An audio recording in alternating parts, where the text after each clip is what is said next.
a gooder way to correct someone's grammar. A woman wrote to Miss Manners to ask if she should correct the typos in a relative's text messages. She says it's the same spelling mistake over and over again, probably one of the theirs. I don't know how many there are. What would you do, James? Would you correct someone?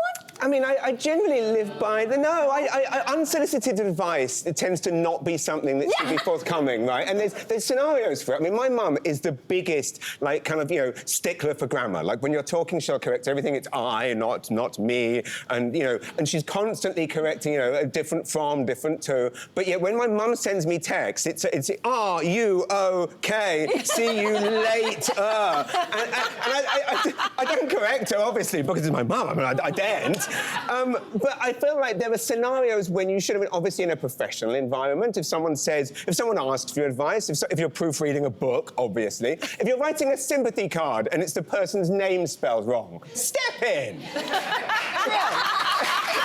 I think it's generational. No.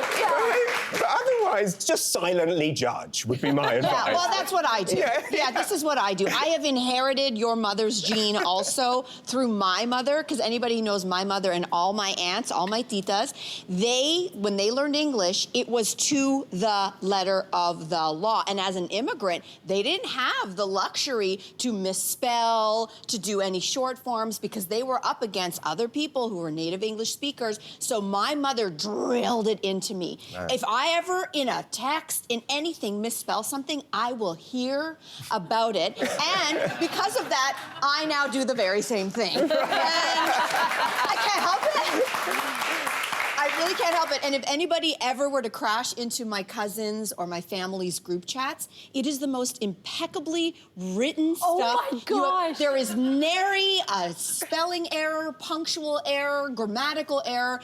It's the thing of beauty, if I can say it that way. Yeah. I love reading my family's WhatsApp chat because it's beautiful English. There's nothing else to say. So there's no LOLs, there's no short form, there's nothing. Oh, No, wow. it's beautiful. Oh, It's a beautiful I've started thing. using a lot of that. But do you know there's a certain age group, they're younger than I am, that they'll send a text before they've completed the thought.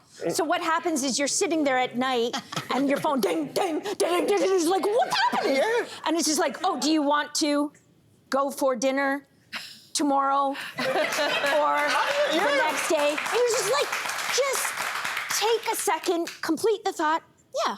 Send. But that doesn't happen. My kids do that. It's 100 texts. I say bring back the 10 cents a text system. Right?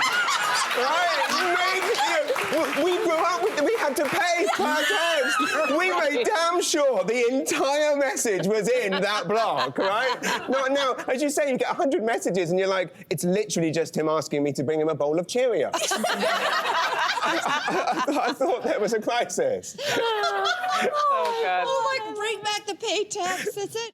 Thanks for watching. We've got lots more discussion and debates on everything from food and fashion to pop culture and current events. Don't forget to click like and subscribe.